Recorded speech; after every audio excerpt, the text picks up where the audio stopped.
Hello बच्चों, कैसे हो आप लोग। वेलकम टू मिशन कामयाबी। आज हम लोग क्या कर रहे हैं, अल्कोहल फेनोल ईथर का सेकेंड पार्ट, यानी फेनॉल और ईथर की chemistry. Monohydric alcohol, dihydric alcohol और ट्राइहाइड्रिक अल्कोहल का केमिस्ट्री हम लोग ऑलरेडी अपलोड कर चुके हैं। तो अभी तक अगर वीडियो नहीं देखा है तो जरूर अभी जाके पहले उसको पढ़िए, फिर हम फेनॉल और ईथर का केमिस्ट्री पढ़ेंगे। ठीक है, तो देखो शुरू करते हैं फेनॉल के साथ। फेनॉल हमें पता है बेंजीन रिंग और एक OH ग्रुप। तो अल्कोहल के केस में इसको हम, इस हाइड्रोक्सी ग्रुप को हम अल्कोहल ग्रुप बोल रहे हैं, लेकिन यहां पे हम क्या बोलेंगे, फेनॉल, क्योंकि इसका प्रॉपर्टीज अल्कोहल से काफी डिफरेंट है। ठीक है, अच्छा, तो प्रॉपर्टीज जानने से पहले तो हम पहले प्रिपरेशन पढ़ेंगे। तो चलो देख लेते हैं प्रिपरेटिव मेथड।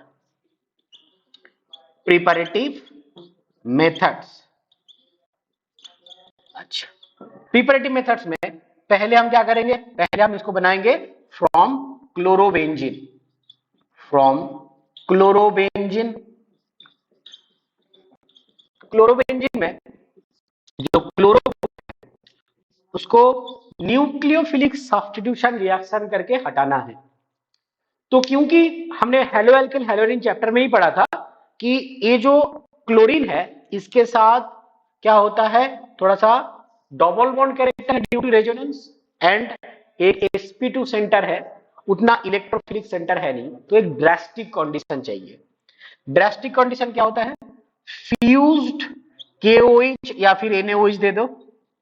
ठीक है, फ्यूज्ड KOH या फिर NaOH दे दो, साथ में क्या दे दो, 350 डिग्री सेंटीग्रेड। प्रेशर दे दो 150 टू 200, मतलब कितना हाई प्रेशर और हाई टेम्परेचर आपको देना पड़ रहा है।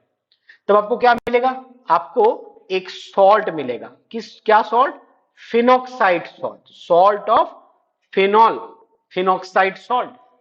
और जिसको हाइड्रोलाइसिस करोगे यानी एसिडिफिकेशन करोगे, तभी आपको क्या मिलेगा, तभी आपको मिलेगा फेनॉल। इस प्रोसेस का नाम है डाउस प्रोसेस। क्या है, डाउस process.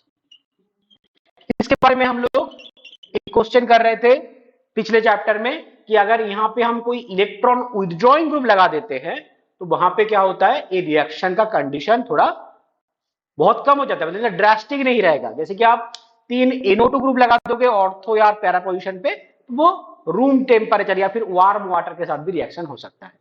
This is known as Dow's process. एक मेथड हो गया। मेथड नंबर 2, हम इसको कहां से बनाएंगे, डायजोनियम सॉल्ट से बनाएंगे। देखो diazonium salt, diazonium salt N2 plus, ये भी एक न्यूक्लियोफिलिक सब्स्टिट्यूशन रिएक्शन का ही एग्जांपल है। जैसे यहाँ पे क्लोरो रिप्लेस हो रहा था, यहाँ पे N2 ग्रुप रिप्लेस होगा, लेकिन ये काफी इजी होगा क्योंकि ये नाइट्रोजन जो है बहुत अच्छा लिविंग ग्रुप है, तो इसको केवल आप वार्म वाटर ही दे दोगे, आपका बन जाएगा फेनॉल, आपका बन जाएगा फेनॉल। आप कैसे डायजोनियम सॉल्ट बनाते हैं वो तो आप हेलो एल्केन हेलोजन चैप्टर में भी पढ़ चुके हो, या फिर एमीन में भी जाके फिर से पढ़ोगे। ठीक है, ये हो गया आपका मेथड नंबर 2। अच्छा, थर्ड मेथड। थर्ड मेथड क्या है, थर्ड मेथड हम बनाते हैं, मान लो साल्फोनिक एसिड से, बेंजीन साल्फोनिक एसिड से। देखो बेंजीन साल्फोनिक एसिड जो SO3H ग्रुप है ना, ये भी बहुत ही अच्छा लिविंग ग्रुप है एज SO3। तो अगर इसको आप NaOH के साथ ट्रीट करते हो, NaOH के साथ, फ्यूज्ड NaOH के साथ ट्रीट करते हो, तो पहले आपको मिलता है ONA, और जिसको हाइड्रोलाइसिस करने से, जिसको हाइड्रोलाइसिस करने से आपको क्या मिलेगा, फेनॉल मिलेगा। राइट, जिसको हाइड्रोलाइज करने से आपको मिलेगा फेनॉल। ठीक है, अच्छा, ये हो गया आपका तीसरा मेथड। फिर फोर्थ मेथड जो है वो काफी इंटरेस्टिंग मेथड है। फोर्थ मेथड जो है वो काफी इंटरेस्टिंग मेथड है और बहुत पॉपुलर मेथड भी है। क्या है, डायरेक्ट फिनॉल से बनाएंगे, लेकिन देखो डायरेक्ट फिनॉल से तो नहीं बना पाएंगे, कुछ स्टेप्स उसमें रहेगा, वो सारे स्टेप्स हम एक साथ बनाएंगे। पहले बेंजीन, डायरेक्ट बेंजीन से हम क्या करेंगे, पहले क्यूमिन में जाएंगे, क्यूमिन, फिर क्यूमिन से एक रीअरेंजमेंट रिएक्शन करके हम इसको बनाएंगे। इसलिए ये मैकेनिस्टिकली भी बहुत इंपॉर्टेंट रिएक्शन है, ठीक है, और प्रिपरेशन वाइज भी बहुत इंटरेस्टिंग है। तो देख लो क्या होता है कि बेंजीन को पहले कन्वर्ट करेंगे आइसोप्रोपाइल बेंजीन, या फिर जिसको हम कहते हैं क्यूमिन। Method number 4। अच्छा, बेंजीन, बेंजीन ले लो आप, बेंजीन, और इसमें आप दे दो propene CH3CH double bond CH2 H3PO4। देखो ये जो यहां पे क्या बनेगा, यहां पे आपको एक आइसोप्रोपाइल बेंजीन बनेगा। इसका भी मैकेनिज्म काफी इंटरेस्टिंग है, क्योंकि यहां पे आपका एक कार्बोकैटायन बनेगा और फ्रीडेल-क्राफ्ट टाइप रिएक्शन होगा। तो बेसिकली जो फर्स्ट स्टेप है, this is nothing but electrophilic aromatic substitution. Aromatic substitution, carbocation यहां पे ऐड हो रहा है ना, तो इलेक्ट्रोफिलिक एरोमेटिक सब्स्टिट्यूशन। इससे जो प्रोडक्ट आपको मिला, इसका क्या नाम बताया हमने, क्यूमिन। क्यूमिन, आइसोप्रोपाइल बेंजीन या फिर क्यूमिन। नेक्स्ट हम क्या कर रहे हैं इसको, फिर नेक्स्ट स्टेप में हम इसको दे रहे हैं ऑक्सीजन एट 400 केल्विन। इससे क्या होगा, एक फ्री रेडिकल मैकेनिज्म यहां पे इन्वॉल्व होगा। एक फ्री रेडिकल इंटरमीडिएट क्या करेगा, सबसे फ्री रेडिकल कहां पे स्टेबल होता है, बेंजाइलिक पोजीशन। ये बेंजाइलिक पोजीशन, यहां पे फ्री रेडिकल जनरेट होगा और आपको जो प्रोडक्ट मिलेगा वो है क्यूमिन हाइड्रोपेरोक्साइड। वो होगा आपका क्यूमिन हाइड्रोपेरोक्साइड। ये आपका प्रोडक्ट आपको मिलेगा। नाम क्या बताया हमने, क्यूमिन हाइड्रोपेरोक्साइड। और मैकेनिज्म क्या बताया हमने, free radical mechanism. Free radical mechanism, ठीक है। और आपको क्या मिल रहा है, क्यूमिन हाइड्रोपेरोक्साइड। क्यूमिन, यहां पे स्टेप बाय स्टेप क्वेश्चन आता है। क्यूमिन हाइड्रोपेरोक्साइड, पेरोक्साइड लिंकेज है देखो, OOH। फिर आप क्या करोगे, नेक्स्ट स्टेप में एक हाइड्रोलाइटिक रीअरेंजमेंट। हाइड्रोलाइटिक रीअरेंजमेंट मतलब एसिड कैटालाइज्ड रीअरेंजमेंट। क्या बोल रहे हैं हम लोग, हाइड्रोलाइटिक रीअरेंजमेंट करते हैं हम लोग, रीअरेंजमेंट करते हैं। तो उससे आपको क्या मिलता है, फेनॉल मिलता है। फेनॉल मतलब बेसिकली क्या होता है, ये जो फिनाइल पार्ट है ये ऑक्सीजन के साथ जुड़ जाता है और जो रिमेनिंग पार्ट है वो बन जाता है एसीटोन। रिमेनिंग पार्ट आपका एसीटोन बन जाएगा और जो फिनाइल पार्ट है वो इसके साथ जुड़ जाएगा, यानी आपको फेनॉल मिल जाएगा। ठीक है, बहुत ही इंपॉर्टेंट मेथड है ये, बहुत ही इंपॉर्टेंट मेथड। क्या साइड प्रोडक्ट है, क्या मैकेनिज्म है, हर एक स्टेप में यहां पे आपको क्वेश्चन पूछा जाएगा। ठीक है, अच्छा, last but not the least कि एक फिफ्थ मेथड भी है, जो एक्चुअली ग्रिग्नार्ड रिएजेंट के साथ रिएक्शन है। तो इसको भी आप थोड़ा याद रख लो कि आप ग्रिग्नार्ड रिएजेंट अगर आपके पास है, किस तरह के Grignard reagent, phenyl magnesium halide. Phenyl magnesium halide आपके पास अगर है और वहां पे अगर आप ऑक्सीजन दोगे तो फिर और फॉलोड बाय H3O+, तो फिर आपका फेनॉल बन जाएगा। वहां से भी आप फेनॉल बना सकते हो। ये भी एक एक्स्ट्रा मेथड आपको याद रखने के लिए बोलेंगे हम। यानी आपको तो पता है कि अगर आपके पास क्लोरोबेंजीन है, अगर आपके पास क्लोरोबेंजीन है तो उसको आप क्या करोगे, magnesium in presence of ether treat करते हो तो आपको क्या मिलता है, एक ग्रिग्नार्ड रिएजेंट मिलता है। एक ग्रिग्नार्ड रिएजेंट मिलता है। इसी ग्रिग्नार्ड रिएजेंट को अगर आप ऑक्सीजन देते हो और फिर एसिडिफिकेशन करते हो, जो कि ग्रिग्नार्ड रिएजेंट में होता है जनरली, तो भी आपको फेनॉल मिलता है। ठीक है, एक एक्स्ट्रा मेथड है, आपको याद रखने के लिए बोलेंगे। लेकिन पहला 4 मेथड आपको बहुत इंपॉर्टेंट है, जरूर याद रखना। फेनॉल के प्रिपरेशन में बस इतना ही मेथड्स है, बस यही 5 मेथड्स है जो आप याद रखोगे। तो फिर चलो हम लोग केमिकल प्रॉपर्टीज में चले जाते हैं। ठीक है, हम लोग इसके केमिकल प्रॉपर्टीज में चले जाते हैं। केमिकल प्रॉपर्टीज में तो पहले तो हम क्या बोलेंगे, पहले हम बोलेंगे इसका एसिडिक प्रॉपर्टीज, इसका एसिडिक प्रॉपर्टीज बोलेंगे। phenol is a weak acid, weaker than benzoic but stronger than alcohol. Phenol is weaker than benzoic acid, stronger than alcohol. Phenol का दूसरा नाम है कार्बोलिक एसिड. कार्बोलिक एसिड एक कॉमर्शियल नेम है carbolic acid. जो हमारे phenyl होता है, फिनाइल यूज करते हैं हम लोग डिसइंफेक्टेंट, तो वो बेसिकली फेनॉल का ही सॉल्यूशन है. कार्बोलिक एसिड, फेनॉल सेम चीज है. तो ये तो थोड़ा एसिडिक प्रॉपर्टी दिखाएगा, but it is weak acid और weaker acid than benzoic acid. Benzoic acid से वीकर है but stronger acid than alcohol. Alcohol से स्ट्रोंगर है, बेंजोइक एसिड से वीकर है. ऐसा क्यों है? क्योंकि देखो फेनॉल हमें क्या पता है कि कोई भी कंपाउंड को हम एसिड तभी मानेंगे जब उसका कॉन्जुगेट बेस स्टेबल होगा. अगर ये H प्लस डोनेट करता है तो क्या बनाता है? Phenoxide, O minus plus H plus.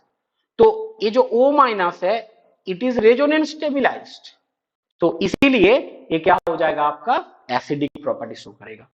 ठीक है, लेकिन फिर भी अगर क्योंकि आप एरोमेटिक कैरेक्टर ब्रेक कर रहे हो रेजिडुस के टाइम पे, तो इसीलिए थोड़ा सा उतना भी एसिडिक नहीं होगा जैसे जितना बेंजोइक एसिड होगा. बेंजोइक एसिड में आपका जो C double bond O minus ये इक्विवेलेंट रेजोनेटिंग स्ट्रक्चर है, तो ये ज्यादा स्टेबल है इसके कंपैरिजन में, इसीलिए बेंजोइक एसिड ज्यादा एसिडिक है. ठीक है, अच्छा ये पॉइंट आपको याद रखना है. तो जो एसिडिक कैरेक्टर है इसको आप कैसे कंफर्म कर रहे हो? एसिडिक कैरेक्टर अल्कोहल में भी हमने बताया था कि एसिडिक कैरेक्टर है, पिछला वीडियो देखना जरूर. ठीक है, तो एसिडिक कैरेक्टर अल्कोहल में कैसे कंफर्म करते हो? वहां पे सोडियम देकर कंफर्म करते हो. सोडियम देने से वहां पे हाइड्रोजन बनता है, हाइड्रोजन गैस. फिनॉल में भी अगर आप सोडियम दोगे तो भी हाइड्रोजन गैस मिलेगा. लेकिन अल्कोहल में आपने जब NaOH दिया था तब कोई सॉल्ट नहीं बना था, पर फिनॉल में अगर आप NaOH दोगे तो फिर वो सॉल्ट बनेगा. फिनॉल में अगर आप NaOH दोगे तो वो सॉल्ट बनेगा. कौन सा सॉल्ट? फिनॉक्साइड, सोडियम फिनॉक्साइड बनेगा. यानी ये एसिडिक है, अल्कोहल से ज्यादा एसिडिक है, प्रूफ है. पर याद रखना कि फिनॉल में अगर हम सोडियम बाइकार्बोनेट, ये भी वीक है, सोडियम बाइकार्बोनेट वीक बेस, या फिर सोडियम कार्बोनेट वीक बेस, दोनों ही वीक बेस है, तो कोई रिएक्शन नहीं होगा. No reaction. ठीक है, अगर इसके जगह पे थोड़ा सा स्ट्रॉन्गर एसिड बेंजोइक एसिड देते हैं तो रिएक्शन होता है, लेकिन यहां पे रिएक्शन नहीं होता है. NaOH के साथ रिएक्शन होता है क्योंकि ये स्ट्रॉन्गर बेस है. वीक एसिड के साथ स्ट्रॉन्गर बेस रिएक्ट कर रहा है, लेकिन वीक एसिड के साथ वीक बेस रिएक्ट नहीं कर पा रहा है. ठीक है, तो एसिडिक कैरेक्टर है लेकिन उतना भी है नहीं, वीक है. ये आपका प्रूफ हो गया. ठीक है, अच्छा फिनॉल का डिटेक्शन कैसे करते हैं वो हम लास्ट में बताते हैं. अभी आप चलो कुछ रिएक्शन देख लेते हैं इसी OH ग्रुप के लिए. इसी OH ग्रुप के लिए क्या क्या रिएक्शन होगा वो हम देख लेते हैं. पहले हम देखते हैं, मान लो एसिटाइलेशन. एसिटाइलेशन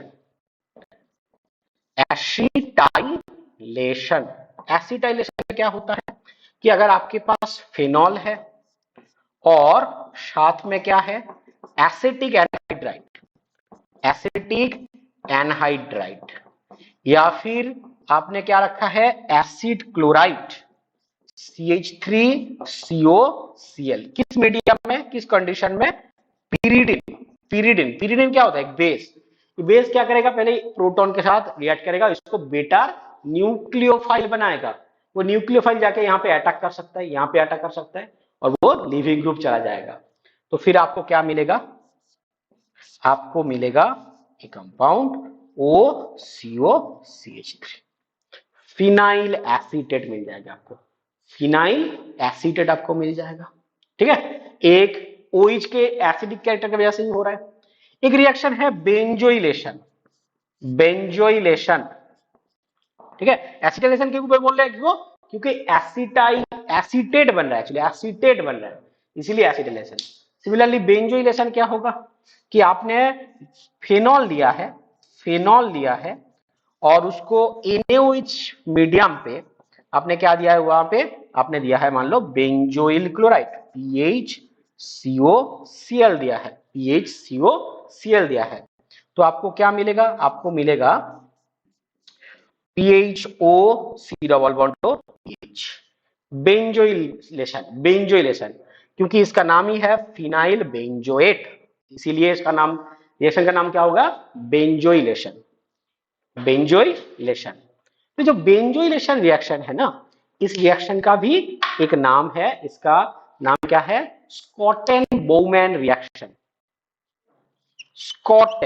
स्कॉटन बाउमैन रिएक्शन, इसके ऊपर भी आपको क्वेश्चन आता है, थोड़ा याद रखना, ठीक है। अच्छा, OH ग्रुप के लिए ए रिएक्शन है। अच्छा, OH ग्रुप के लिए, OH ग्रुप के एसिडिक कैटेगरी के लिए अभी बता देते हैं FeCl3 के साथ रिएक्शन, क्योंकि जो FeCl3 के साथ जो रिएक्शन है उसको हम यूज कर सकते हैं as a detection, as a test for detection of phenolic OH group, used for as a detection of phenolic OH group, ठीक है।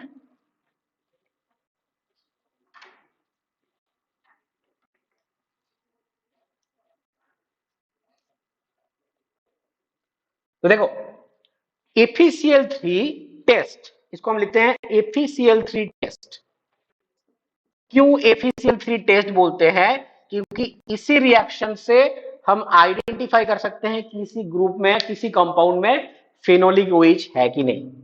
तो क्या होता है बेसिकली, फेनोलिक OH अगर आपके पास है और आप वहां पे FeCl3 देते हो, कॉम्प्लेक्स बनता है, एक कॉम्प्लेक्स बनता है O होल 6 Fe, और ये हो जाता है आपका 3-। किस कलर का होता है, पिंक, या फिर आप इसको वायलेट भी मान सकते हो। इस कलर का एक कॉम्प्लेक्स बनता है, जिससे कि प्रूफ होता है कि OH ग्रुप है, एक टेस्ट है OH ग्रुप के लिए, ठीक है, FeCl3 टेस्ट। जितना भी रिएक्शन हमने अभी तक आपको बताया, ये सारा रिएक्शन क्या है, फेनोलिक OH ग्रुप के लिए है, फेनोलिक OH ग्रुप के लिए है। अभी हम लोग देखेंगे कि जो रिएक्शन है बेंजीन न्यूक्लियस पे, मतलब फेनॉल का ही जो न्यूक्लियस पार्ट है, बेंजीन पार्ट है, वहां पे किस तरह के रिएक्शन होता है, ठीक है। देखो बेंजीन में तो जनरली क्या रिएक्शन होता है, इलेक्ट्रोफिलिक एरोमेटिक सब्स्टिट्यूशन, यहां पे भी इलेक्ट्रोफिलिक एरोमेटिक सब्स्टिट्यूशन होगा, लेकिन एक पॉइंट आपको बहुत अच्छे तरीके से याद रखना है कि फेनॉल इज मोर रिएक्टिव, ये पॉइंट याद रख लो, phenol is more reactive towards electrophilic aromatic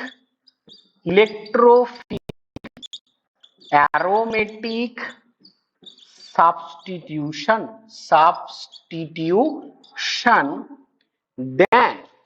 then benzene से ज्यादा रिएक्टिव है। देखो एक ऑर्डर आपको बताते हैं, बेंजीन से ज्यादा रिएक्टिव कौन है, फेनॉल, किससे ज्यादा रिएक्टिव है, बेंजीन। अब बेंजीन किससे ज्यादा रिएक्टिव है, बेंजीन ज्यादा रिएक्टिव है हेलोबेंजीन से ज्यादा रिएक्टिव है, क्योंकि इसमें माइनस आई इफेक्ट हो रहा है, तो इससे ज्यादा रिएक्टिव कौन होगा, बेंजीन होगा, ठीक है, इससे ज्यादा रिएक्टिव बेंजीन होगा।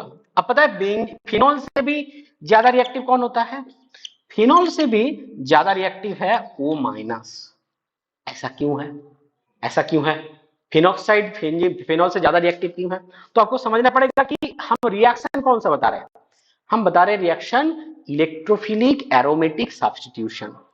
इलेक्ट्रोफिलिक एरोमेटिक सब्स्टिट्यूशन का मतलब आपके पास एक एरोमेटिक रिंग है और आप इलेक्ट्रोफाइल दे रहे हो, तो फिर एरोमेटिक रिंग का रोल क्या है, as a nucleophile, aromatic ring is behaving like a nucleophile है। तो जितना ज्यादा इलेक्ट्रॉन डेंसिटी होगा उतना अच्छे से आप डोनेट कर पाओगे, more the electron density of benzene ring more will be the donation, more will be the nucleophilic character. देखो फेनॉल, हमने अभी बताया कि phenol is more reactive than benzene. ऐसा क्यों है? क्योंकि फेनॉल में ऑक्सीजन के पास जो इलेक्ट्रॉन पेयर है वो कॉन्जुगेशन दिखा रहा है। कौन सा कॉन्जुगेशन? क्लास आर इफेक्ट, जिसकी वजह से क्या होगा? जिसकी वजह से इसका इलेक्ट्रॉन डेंसिटी बढ़ेगा। ठीक है।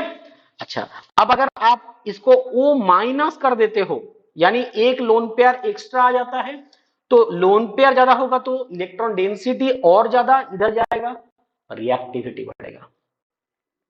ठीक है, रिएक्टिविटी बढ़ेगा। इसका कोई प्रूफ है? हाँ, अभी प्रूफ दिखाएंगे आपको, अभी प्रूफ दिखाते हैं आपको। चलो, अगर आपके पास फेनॉल है और आप क्या कर रहे हो, इसमें ब्रोमीन दे रहे हो, तो क्या होगा? देखो, ऐसे जेनरली बेंजीन में जब हम लोग क्या करते हैं, ब्रोमीन देते हैं, तो कुछ नहीं होता है, कोई रिएक्शन नहीं होगा। आप FeCl3 दोगे तभी आपका ब्रोमिनेशन रिएक्शन होता है। यानी एक कैटालिस्ट चाहिए आपको। फिनॉल में ऐसा कुछ नहीं चाहिए, आप ऐसे ही आपको ब्रोमिनेटेड प्रोडक्ट आपको मिल जाएगा। कहां पे मिलेगा? OH है, ऑर्थो या फिर पैरा पे मिलेगा, क्योंकि OH ग्रुप आपका क्या है? ऑर्थो पैरा डायरेक्टिंग है। लेकिन ये ऑर्थो और पैरा का मिक्सचर तभी मिलेगा जब आप लोग क्या करोगे, जब हम लोग सॉल्वेंट यूज करेंगे, कार्बन डाइसल्फाइड या फिर CCl4। ठीक है। अच्छा, तो ये तो पता चल रहा है ना, बेंजीन से ये ज्यादा रिएक्टिव है। लेकिन अगर इसी रिएक्शन में अगर सॉल्वेंट चेंज कर देते हैं तो देखना क्या हो रहा है, ब्रोमीन दे रहे हैं लेकिन वाटर दे रहे हैं। इससे क्या होगा? इससे आपको मिलेगा ट्राइब्रोमो डेरिवेटिव। ट्राइब्रोमो डेरिवेटिव, इससे आपको क्या मिल रहा है, क्या प्रूफ हो रहा है कि वाटर मीडियम में ये ज्यादा एक्टिव है। ऐसा क्यों है? क्योंकि वाटर मीडियम में फिनॉल क्योंकि एसिडिक है, वाटर मीडियम में रहेगा एज ए फिनॉक्साइड, रिएक्टिविटी बढ़ जाएगा, अभी बताया। तो इसलिए देखो ज्यादा ब्रोमीन भी आ रहा है, प्रूफ हो रहा है कि ये ज्यादा एक्टिव है और एक्वस मीडियम में और भी ज्यादा एक्टिव हो रहा है। ठीक है, ये हो गया आपका प्रूफ। ये तो एक क्या रिएक्शन है? Electrophilic aromatic substitution. ऐसा और कौन सा रिएक्शन है? ऐसा और कौन सा रिएक्शन है? ये तो ब्रोमिनेशन हो गया। जैसे आप नाइट्रेशन रिएक्शन करोगे, नाइट्रेशन रिएक्शन में भी आपको प्रूफ हो जाएगा कि कितना एक्टिव है। जैसे कि मान लो बेंजीन में हम नाइट्रेशन रिएक्शन लिखा देते हैं, नाइट्रिक एसिड, सल्फ्यूरिक एसिड, फिर हीट करना होता है। यहां पे आप कॉन्सेंट्रेटेड H2SO4 दोगे, 0 डिग्री में ही आपको ऑर्थो एंड पैरानाइट्रोफेनॉल आपको मिल जाएगा। ऑर्थो एंड पैरानाइट्रोफेनॉल आपको मिल जाएगा। ठीक है, नाइट्रेशन रिएक्शन में यही होगा। अगर आपको सल्फोनेशन रिएक्शन करना है ना, सल्फोनेशन रिएक्शन टेम्परेचर डिपेंडेंट है। सल्फोनेशन रिएक्शन करने के लिए आप कॉन्सेंट्रेटेड H2SO4 दोगे। ठीक है, रूम टेम्परेचर में क्या प्रोडक्ट होता है? रूम टेम्परेचर में आपको प्रोडक्ट मिलेगा OHSO3H। OHSO3H ये आपको 25 टू मतलब 20 to 25 degree centigrade room temperature में करते हो तो ऑर्थो प्रोडक्ट मिलता है। अगर आप 80 टू 100 डिग्री सेंटीग्रेड में रिएक्शन करते हो कॉन्सेंट्रेटेड H2SO4 में, तो आपको क्या मिलता है? पैरा प्रोडक्ट मिलता है, OHSO3H। तो ये सारा जो एग्जांपल है, जो रिएक्शन हमने अभी दिखाया, ये सब कुछ क्या है? एरोमेटिक इलेक्ट्रोफिलिक सब्स्टिट्यूशन रिएक्शन का एग्जांपल है। ठीक है, ब्रोमिनेशन, सल्फोनेशन, नाइट्रेशन। इसके अलावा हम और एक रिएक्शन दिखाएंगे जिससे कि फेनॉल का इलेक्ट्रोफिलिक एरोमेटिक सब्स्टिट्यूशन रिएक्शन का एग्जांपल हो जाएगा। वो है preparation of phenolphthalein. Preparation of phenolphthalein. Phenolphthalein क्या है? इंडिकेटर। किस रिएक्शन में यूज होता है? एसिड बेस रिएक्शन में फेनोप्थेलिन इंडिकेटर यूज होता है, राइट। तो फेनोप्थेलिन, फिनॉल से बनाने के लिए हम क्या करेंगे? फिनॉल लेंगे और साथ में लेंगे थैलिक एनहाइड्राइड, साथ में लेंगे हम लोग थैलिक एनहाइड्राइड। तो हम लेंगे अभी 2 molecule of phenol, 2 molecules of phenol. ठीक है, उसके साथ हम क्या ले रहे हैं? Phthalic anhydride. थैलिक एसिड आपको पता है कि 2 CO2H ग्रुप ऑर्थो पोजीशन में है, तो एनहाइड्राइड क्या हो जाएगा? C double bond O, oxygen C double bond हो। इसको हम रिएक्शन करेंगे कॉन्सेंट्रेटेड H2SO4, इस कंडीशन में रिएक्शन करेंगे। तो प्रोडक्ट क्या होगा, देखो ए होगा आपका एक इलेक्ट्रोफिलिक सेंटर, बेंजीन के पैरा पोजीशन के साथ रिएक्शन हो रहा है, यानी इलेक्ट्रोफिलिक एरोमेटिक सब्स्टिट्यूशन ही हो रहा है। ठीक है, ऑक्सीजन डबल बॉन्ड हो, यहां पे देखो एक फेनॉल आएगा, एक फेनॉल इधर आया है और दूसरा फेनॉल आपका यहां पे प्रेजेंट है। ये भी क्या है, एरोमेटिक इलेक्ट्रोफिलिक सब्स्टिट्यूशन रिएक्शन है, फेनोल्फथालीन का स्ट्रक्चर है ये, याद रखना इंडिकेटर। ये भी एक क्या हो गया आपका एरोमेटिक इलेक्ट्रोफिलिक सब्स्टिट्यूशन। अब दो नेम रिएक्शन बताएंगे, बहुत ही इंपॉर्टेंट नेम रिएक्शन बताएंगे। उस रिएक्शन में क्या है, वो भी example of aromatic electrophilic substitution. पहला रिएक्शन जो हम बताएंगे वो है राइमार-टीमान रिएक्शन। राइमार-टीमान रिएक्शन में आपको क्या मिलता है, आपको मिलता है सैलिसाइलडिहाइड। सैलिसाइलडिहाइड क्या हो रहा है, देखो राइमार-टीमान, राइमार-टीमान रिएक्शन, राइमार-टीमान रिएक्शन क्या हो रहा है, आप फेनॉल ले रहे हो, फेनॉल साथ में क्या ले रहे हैं हम लोग, CHCl3 chloroform, aqueous, NaOH, KOH कुछ भी ले लो, अल्काली दे रहे हैं, तो प्रोडक्ट आपको क्या मिलेगा, ऑर्थो प्रोडक्ट मिलेगा। ऑर्थो पोजीशन में आएगा CHO, एक्सक्लूसिवली ऑर्थो प्रोडक्ट मिलते हैं, पैरा प्रोडक्ट नहीं मिलता है यहाँ पे। तो जो प्रोडक्ट बनता है उसको हम क्या कहते हैं, सैलिसाइलडिहाइड, सैलिसाइलडिहाइड। यहाँ पे इलेक्ट्रोफाइल क्या है, इस पे क्वेश्चन आते हैं। CHCl3 में जब OH माइनस देते हैं एक इलेक्ट्रोफाइल बनता है CCl2। ठीक है, एक इलेक्ट्रोफाइल है, नाम क्या है इसका, dichlorocarbene, dichlorocarbene intermediate, it is an electrophile. तो राइमार-टीमान रिएक्शन में जो इलेक्ट्रोफाइल है वो है डाइक्लोरोकार्बिन, फिनॉल से आपको मिल रहा है सैलिसाइलडिहाइड। कभी कभी ये वाला क्वेश्चन भी आ जाता है कि अगर आप इसमें CHCl3 की जगह अगर आप CCl4 देते हो एक ही कंडीशन में, KOH ले लो, NOH ले लो, तो फिर आपको क्या मिलता है, आपको मिलता है एक सॉल्ट, किसका सॉल्ट, सैलिसाइलिक एसिड का सॉल्ट मिलता है, जिसको अगर आप एसिडिफिकेशन करोगे तो फिर आपको क्या मिलेगा, सैलिसाइलिक एसिड। वो भी ऑर्थो प्रोडक्ट में ही हो रहा है, वो भी ऑर्थो प्रोडक्ट हो रहा है। ये ऑर्थो प्रोडक्ट क्यों हो रहा है, पैरा क्यों नहीं हो रहा है, क्योंकि क्या होता है ट्रांजिशन स्टेट में ऑर्थो प्रोडक्ट के साथ एक किलेशन इफेक्ट या फिर चिलेशन इफेक्ट होता है, उसको चिलेशन इफेक्ट किलेशन इफेक्ट दोनों ही कहा जाता है, तो जिसकी वजह से ऑर्थो एक्सक्लूसिवली पाया जा रहा है। ठीक है, यह है आपका राइमार-टीमान रिएक्शन। एक दूसरा ये भी आपका इलेक्ट्रोफिलिक सब्स्टिट्यूशन ही है, और एक रिएक्शन क्या है, और एक रिएक्शन है आपका कोलबे-स्मिथ रिएक्शन। कोलबे-स्मिथ, कोलबे-स्मिथ में इलेक्ट्रोफाइल क्या होगा, कार्बन डाइऑक्साइड होगा, उससे कौन सा ग्रुप इंट्रोड्यूस होगा, कार्बोक्सिलिक एसिड ग्रुप, तो प्रोडक्ट हमारा होगा सैलिसाइलिक एसिड। इसके लिए हमें क्या करना है, इसके लिए हमें रिएक्शन क्या है, हमने बताया कोलबे-स्मिथ, SCH MIDT MDT, हाँ कोलबेस SCH MDT स्मिथ, हाँ ठीक है, कोलबेट मिस्ट रिएक्शन देख लेना एक बार।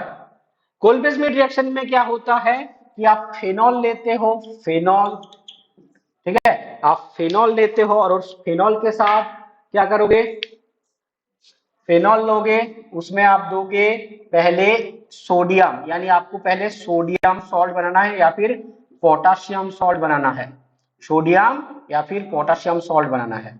उसमें अभी आप क्या दोगे, carbon dioxide at high pressure, तो फिर carbon dioxide will act as a electrophile और आपको प्रोडक्ट मिलेगा ऑर्थो प्रोडक्ट OHCO2Na, जिसको हाइड्रोलाइसिस करने से यानी एसिडिफिकेशन करने से आपको मिलता है salicylic acid, salicylic acid.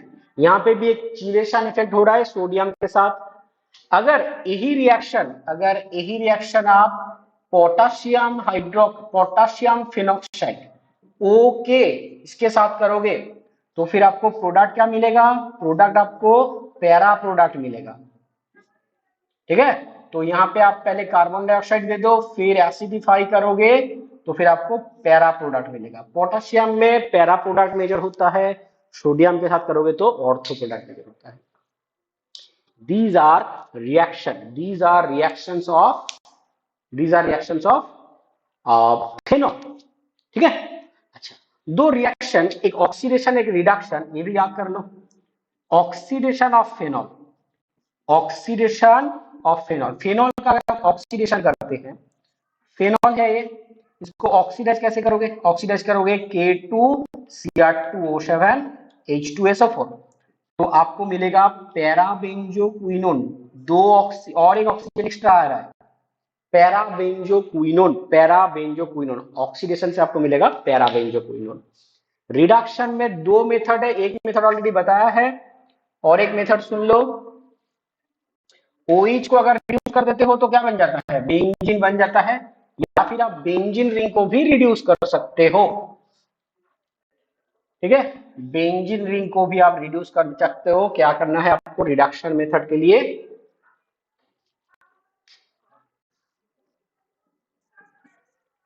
Phenol, phenol को अगर आप जिंक पाउडर और हीट करते हो तो आपको मिल रहा है benzene plus zinc oxide. Zinc reducing agent है, खुद ऑक्सीडाइज हो जाएगा, इसको रिड्यूस करेगा। पर अगर आप इसमें हाइड्रोजन निकेल देते हो तो रिड्यूस कौन होगा? रिंग आपका रिड्यूस हो जाएगा, तो साइक्लोहेक्सानॉल मिलेगा। ये है आपका रिडक्शन प्रोडक्ट। ठीक है। अच्छा, यही है फेनॉल का केमिस्ट्री। फेनॉल का केमिस्ट्री ध्यान देना है कि how to detect the presence of phenolic group. अभी प्रैक्टिकल केमिस्ट्री बार बार बोल रहे हैं हर एक वीडियो में, practical chemistry is very important. तो प्रैक्टिकल केमिस्ट्री रिलेटेड जो भी क्वेश्चन है उसको ध्यान से आपको देखना है कि क्वेश्चन आ सकता है how to detect presence of phenolic OH group, that means test for phenolic OH group, test for phenolic OH group। यहाँ पे दो टेस्ट आपको पता होना चाहिए। एक तो आप FeCl3 टेस्ट करोगे, FeCl3 टेस्ट, इसमें क्या होता है? FeCl3 के साथ आप देते हो फेनॉल, आपको एक वायोलेट या फिर पिंक कलर के कॉम्प्लेक्स मिलता है, PHO6Fe3-, पिंक या फिर वायोलेट कलर के कॉम्प्लेक्स। इससे आपका फेनोलिक OH ग्रुप डिटेक्ट होता है, राइट। दूसरा है डायाजो टेस्ट। डायाजो टेस्ट, डायाजो टेस्ट में आप क्या कर रहे हो? आप एक बेंजीन डायजोनियम सॉल्ट N2+ लिखते हो, अभी हम इसको ऐसे दिखा रहे हैं, यही है। डायजोनियम सॉल्ट के साथ अगर आप क्या करते हो, एक फिनॉल लेते हो, देखो यहाँ पे इलेक्ट्रोफिलिक सेंटर क्या है? ये नाइट्रोजन। फिनॉल के पैरा पोजीशन के साथ रिएक्शन होगा, आपको मिलेगा कुछ ऐसा compound, nitrogen double bond nitrogen, और ये आपका हो गया फिनॉल। एक डायाजो कंपाउंड है जो कि एक डाई है। किस तरह का डाई है ये? Orange colour dye. ठीक है, एक डाई कंपाउंड है। ओके, डायाजो टेस्ट, इससे भी हमें क्या पता चलता है? फेनोलिक OH ग्रुप पता चलता है। दूसरे कंपाउंड में भी ये डायाजो रिएक्शन होता है, जैसे कि आपके पास बीटा नेप्थॉल है। बीटा नेप्थॉल क्या है? यहाँ पे है नेप्थलीन के, यहाँ पे है OH ग्रुप। आप यहाँ पे क्या दे रहे हो? बेंजीन डायजोनियम सॉल्ट, तो फिर एल्कालाइन मीडियम में ही रिएक्शन होता है। प्रोडक्ट कहां पे आएगा आपका? यहां पे आएगा nitrogen double bond nitrogen pH, alkaline medium में ये रिएक्शन होता है। तो these are the two test for identification of for detection of presence of phenolic OH group. ठीक है, तो यहीं पे आपका फेनॉल का केमिस्ट्री खत्म होता है। ठीक है, फेनॉल का केमिस्ट्री खत्म हो गया। अब हम बात करेंगे ईथर। ईथर, ओके, ईथर का केमिस्ट्री बहुत लिमिटेड है। ईथर की केमिस्ट्री बहुत लिमिटेड है, रिएक्शन भी ज्यादा है नहीं और प्रिपरेटरी मेथड्स भी ज्यादा है नहीं। तो चलो देखते हैं ईथर का केमिस्ट्री क्या है।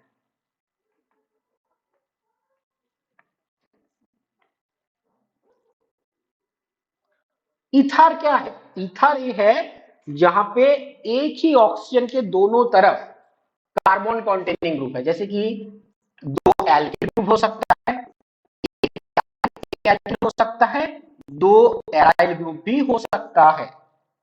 ठीक है, यह है आपका ether. Ether is a Lewis base, Lewis base. Ether is a Lewis base. That is why it will react with Lewis acid.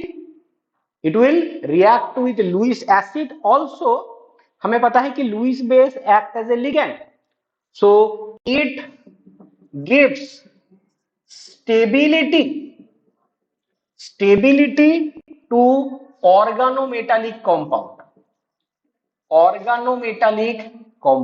जैसे कि ग्रिग्नार्ड रिएजेंट के प्रिपरेशन में क्या होता है, ईथर यूज किया जाता है एज ए सॉल्वेंट। क्यों? Because ether act like a ligand, Lewis base ligand, and give stability to this organometallic compound. Okay, ether का प्रॉपर्टीज ये है। फेनॉल और अल्कोहल में स्लाइटली एसिडिक प्रॉपर्टीज है, ईथर में लुईस बेस प्रॉपर्टीज है। ठीक है, ऑपोजिट है। ये है आपका ether. Ether is a very non polar, exactly इसका डाइपोल मोमेंट जीरो तो नहीं होगा, लेकिन नॉन पोलर और less polar solvent. That is why volatile मतलब कि low boiling point, because it is a non polar और लेस पोलर सॉल्वेंट। ये प्रॉपर्टीज आप ईथर के बारे में याद रखोगे। ठीक है, अच्छा, ईथर के प्रिपरेशन के लिए आप क्या करोगे? ईथर के प्रिपरेशन के लिए आप एल्किल हैलाइड ले सकते हो, आप किसी अल्कोहल से शुरू कर सकते हो। तो पहले हम तो एल्किल हैलाइड बताएंगे, उसके बाद अल्कोहल से बताएंगे। तो चलो देखते हैं एल्किल हैलाइड से कैसे बनाते हैं। फ्रॉम एल्किल हैलाइड, अगर एल्किल हैलाइड लेते हो RX, ध्यान से देखो, एल्किल हैलाइड में अगर आप क्या करते हो, सिल्वर ऑक्साइड यूज करते हो, तो आपको दो तरह के प्रोडक्ट मिलते हैं। अगर इसमें आप मॉइस्ट सिल्वर ऑक्साइड यूज करते हो तो आपको प्रोडक्ट मिलता है अल्कोहल, और अगर आप ड्राई सिल्वर ऑक्साइड यूज करते हो तो ही आपको प्रोडक्ट मिलता है ether. Dry silver oxide use करने से आपको ईथर मिलेगा एज ए प्रोडक्ट। ऐसा क्यों है? क्योंकि O2 माइनस अटैक करेगा, ड्राई है तो O- रह जाएगा, फिर और एक बार RX के साथ रिएक्ट करेगा तो आपको ईथर मिलेगा, लेकिन मॉइस्ट कंडीशन में वो अल्कोहल में कन्वर्ट होता है। ठीक है, ये है आपका एल्किल हैलाइड से प्रिपरेशन। अच्छा, एल्किल हैलाइड और अल्कोहल मिला के भी एक रिएक्शन है, फिर वो हम लास्ट में बता रहे हैं। उसके पहले हम देख लेते हैं अल्कोहल से कैसे बनाते हैं। अल्कोहल से पहले आप ये कर सकते हो कि एसिड कैटालाइज्ड डिहाइड्रेशन कर सकते हो। इसके आपके पास कोई अल्कोहल है, फ्रॉम अल्कोहल एसिड, इसको क्या करोगे आप, कॉन्सेंट्रेटेड H2SO4 दोगे और 140 डिग्री सेंटीग्रेड में इसको हीट करोगे, तो आपको क्या मिलेगा? आपको मिलेगा ईथर। यहां पे आप क्या नहीं कर सकते, नॉट फॉर फेनॉल से आप ये नहीं बना सकते, फेनोलिक से आप रिएक्शन नहीं कर सकते, केवल अल्कोहल से ये पॉसिबल है, या फिर और एक मेथड कर सकते हो, वो उससे एक ही टाइप के मेथड बनता है, वो है कि डायाजोमीथेन, कोई भी अल्कोहल लो, डायाजोमीथेन लो, तो क्या होता है, एक मिथाइल ईथर बनता है।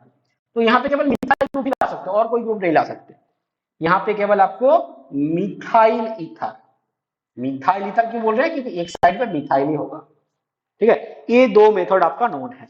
अच्छा, एक नेम रिएक्शन है यहाँ पे जो सबसे इंपॉर्टेंट है एक्चुअली, जिससे आपको एल्किल हैलाइड भी यूज करना है और अल्कोहल भी यूज करना है। नाम है उसका विलियमसन सिंथेसिस।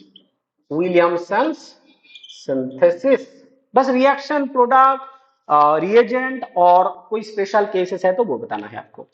विलियमसन सिंथेसिस में क्या होता है, आप पहले सोडियम सॉल्ट ऑफ अल्कोहल देते हो और उसके साथ क्या देते हो, एल्किल हैलाइड देते हो, तो फिर एक न्यूक्लियोफिलिक सब्स्टिट्यूशन रिएक्शन ওই রুমটাতে বসে।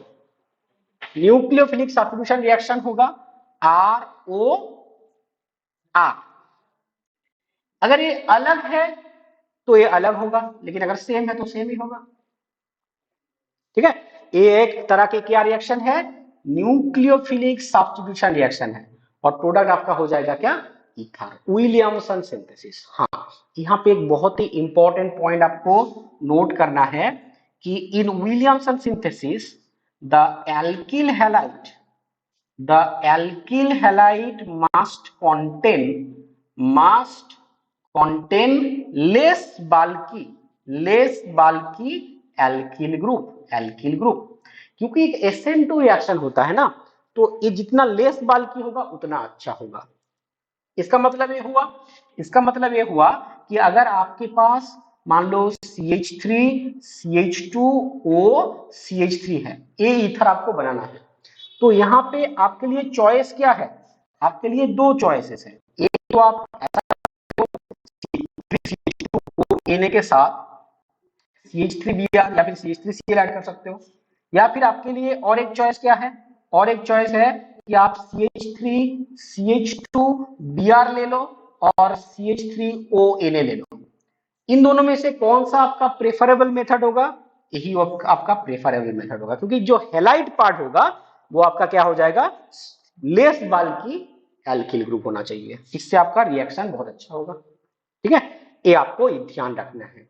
इसी पॉइंट पे विलियमसन सिंथेसिस पे आपको ये भी ध्यान रखना है कि अगर आपके पास कोई एरोमेटिक ईथर बन रहा है ना, कोई भी एरोमेटिक ईथर हो रहा है, तो उसके लिए आप एरोमेटिक पार्ट को क्या नहीं कर सकते, एरोमेटिक पार्ट को हैलाइड पे नहीं ले सकते।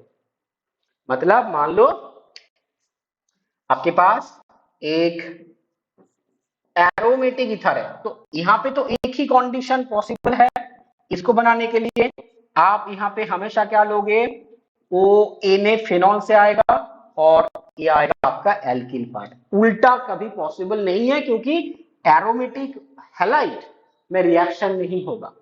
यानी आपको अगर बनाना है PHOPH, विलियमसन सिंथेसिस से आप इसको नहीं बना सकते। ये बहुत ही क्वेश्चन आता है कि कौन सा ईथर हम नहीं बना सकते विलियमसन सिंथेसिस से।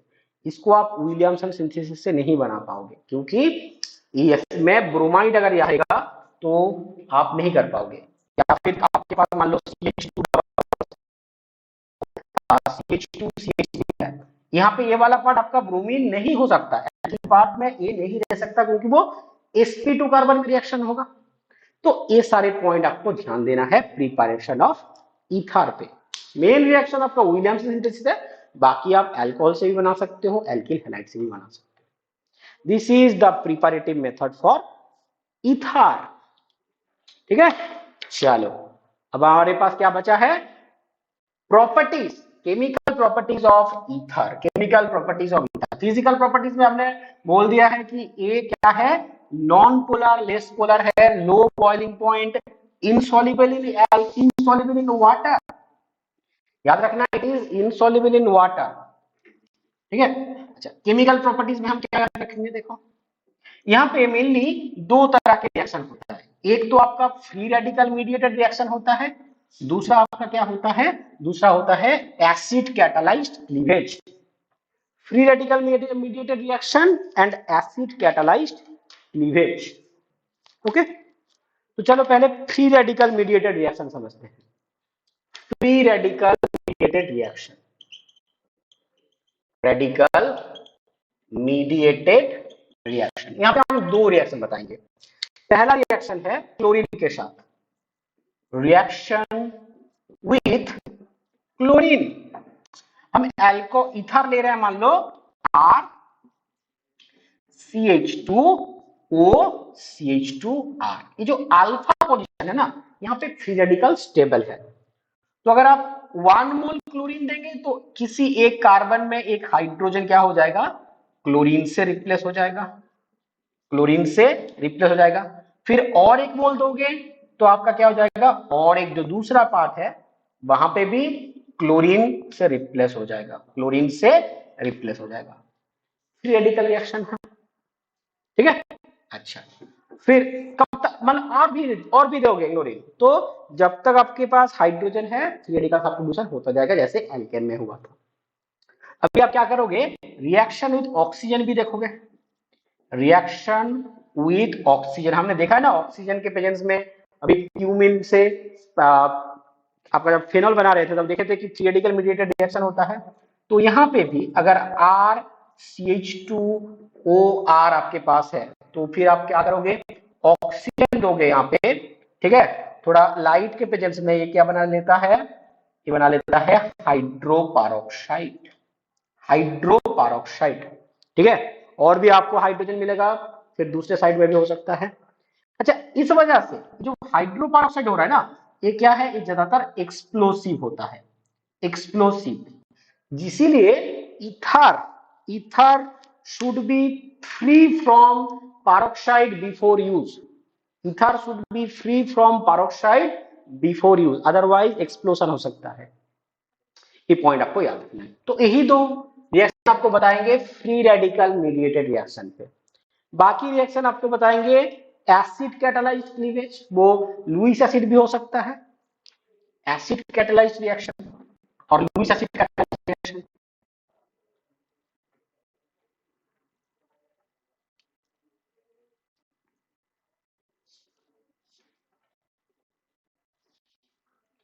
पहला रिएक्शन हम बताएंगे PCl5 के साथ। PCl5 एक क्लोरीनेटिंग एजेंट है, लुईस एसिड भी है, क्लोरीनेटिंग एजेंट है, लुईस एसिड भी है।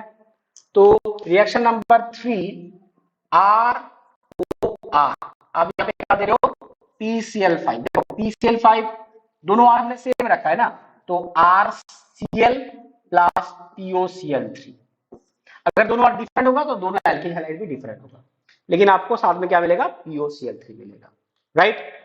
फिर आप क्या करोगे, आप मान लो आपके पास है ROR, ठीक है, ROR, और आप यहां पे क्या दोगे, एसिड क्लोराइड CH3COCl, और क्या दोगे, AlCl3 दोगे, AlCl3।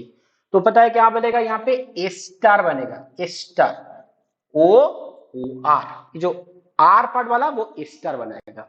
यहां पे भी आपको लुईस एसिड चाहिए, लुईस एसिड चाहिए। फिर एक है आपका Lewis acid mediated reaction, BF3 दोगे, BF3 के साथ लुईस एसिड बेस्ड रिएक्शन हो जाएगा। अच्छा, जो बहुत ही खास रिएक्शन हम बताएंगे वो दो, एक है कॉन्सेंट्रेटेड H2SO4 के साथ रिएक्शन, और एक है हैलोजन एसिड के साथ रिएक्शन। पहले चलो कॉन्सेंट्रेटेड H2SO4 के साथ रिएक्शन करते हैं, कॉन्सेंट्रेटेड H2SO4 के साथ हम रिएक्शन करते हैं। कॉन्सेंट्रेटेड H2SO4 के साथ अगर रिएक्शन करेंगे तो यहां से बनेगा एल्कोहल, यहां से बनेगा एल्कोहल। आपके पास क्या है, आपके पास है ईथर, रिएक्शन नंबर 5, आपके पास है ईथर, आप दे रहे हो कॉन्सेंट्रेटेड H2SO4, एक हाइड्रोजन ऑक्सीजन के साथ जुड़ेगा तो वो बनेगा ROH, दूसरा क्या बनेगा RHSO4। यहां पे R क्या है, कार्बोकैटायन। इसमें अगर आप H2O देते हो, वाटर देते हो, तभी ये क्या होता है, ये वाला पार्ट आपका अल्कोहल में कन्वर्ट होता है, और H2SO4 आपको कैटालिस्ट है। अगर डायरेक्ट डाइल्यूट H2SO4 दोगे तो दोनों अल्कोहल हो जाएगा। एसिड के प्रेजेंस में, कॉन्सेंट्रेटेड एसिड के प्रेजेंस में यही रिएक्शन होता है। जब आप एक कॉन्सेंट्रेटेड H2SO4 की जगह पे आप क्या देते हो, हैलोजन एसिड देते हो, ठीक है। हम यहाँ पे दो डिफरेंट कर रहे हैं, तो एक ऑक्सीजन यहाँ पे हाइड्रोजन जुड़ेगा तो एक तो आपका अल्कोहल बनेगा और एक आपका एल्किल हैलाइड बनेगा। ये रिएक्शन काफी इंपॉर्टेंट है। यहां पे रिएक्टिविटी ऑर्डर क्या होगा, जितना स्ट्रॉन्ग आपका एसिड होगा उतना रिएक्टिविटी होगा, उतना रिएक्टिव होगा, ठीक है। अगर आप ये जो एक चीज देते हो, ज्यादातर क्या देते हो, कोल्ड या फिर लो कॉन्सेंट्रेशन में देते हो। अगर आप एक्सेस दे रहे हो, एक्सेस HX, या फिर क्या कर रहे हो, हीटिंग कर रहे हो, तो फिर ए वाला भी आपका एल्किल हैलाइड में कन्वर्ट हो जाता है। यहां पे कुछ पॉइंट आपका एसिड कैटालाइज्ड रिएक्शन, हाँ, जो पॉइंट आपको याद रखना है वो ये है कि जब भी कोई acid catalysed I mean hydrogen acid catalysed cleavage हो रहा है, तब दोनों आर पार्ट क्या है उसके ऊपर डिपेंड करेगा कि आपका प्रोडक्ट डिस्ट्रीब्यूशन क्या होगा। हमेशा याद रखना कि यहाँ पे क्या हो रहा है, यहाँ पे प्रोटोनेटेड हो रहा है और उसके बाद आपका एक्स माइनस अटैक करेगा, राइट। जब वो सेम है कोई प्रॉब्लम नहीं है, लेकिन जब डिफरेंट होगा एक्स माइनस अटैक करेगा तभी तो बॉन्ड ब्रेक करेगा। तो ये आपका लेस बाल्की ग्रुप होना चाहिए। The alkyl halide will be the one will be the one in unsymmetrical ether। Alkyl halide कौन सा होगा? The one with less bulky alkyl group, less bulky alkyl group, less बल्कि एल्किल ग्रुप ही आपका क्या होगा? Alkyl halide part बनाएगा। Same point कि आपके पास CH3 CH2O CH3 है, इसको आप HI दे रहे हो कोल्ड कंडीशन में, ठीक है, तो फिर आपको क्या मिलेगा? CH3 CH2OH मिलेगा, CH3I मिलेगा। उल्टा नहीं मिलेगा क्योंकि वो लेस बाल्की है, I उस पे जाएगा। अगर आप इसमें एराइल ईथर के साथ ट्रीट करते हो, एराइल वाला पार्ट हमेशा फेनॉल बनाएगा। यही एक पॉइंट आपको याद रखना है कि अगर आप एराइल ईथर के साथ ये रिएक्शन करते हो तो आपको हमेशा क्या मिलेगा? एराइल मतलब फेनॉल मिलेगा और एल्किल हैलाइड मिलेगा। तो जैसे कि आपके पास एक फेनॉल एक बेंजीन है, ऑक्सीजन और CH3 है, आप यहाँ पे HI दे रहे हो, तो हमेशा कभी भी ये उल्टा नहीं होगा कि आपका फिनाइल आयोडाइड बन गया है, ये नहीं होगा, राइट।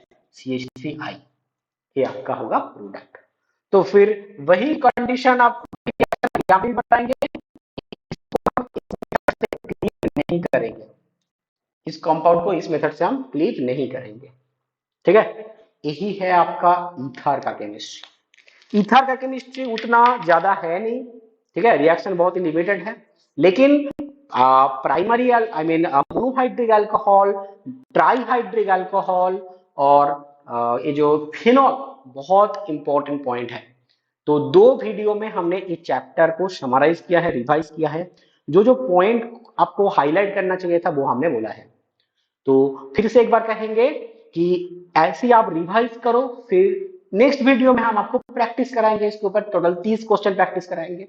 बहुत ही चुनिंदा क्वेश्चन होगा, एनसीईआरटी बेस्ड PYQ क्वेश्चंस होंगे, ठीक है। तो ज्यादा से ज्यादा इस वीडियो को आप लोग शेयर करो, ठीक है, अपने दोस्तों को भी बताओ। जितना हमारा रीच मिलेगा उतना हमारे लिए, हम उतना ही आपको मटेरियल प्रोवाइड करेंगे, ठीक है। तो मिशन कामयाबी में जुड़ने के लिए आपको फिर से एक बार बोलेंगे सबको, ठीक है, और हम लोग ऐसे ही तैयारी करते रहेंगे। मिलते हैं हम लोग नेक्स्ट वीडियो पे, तब तक पढ़ाई करते रहो, बाय।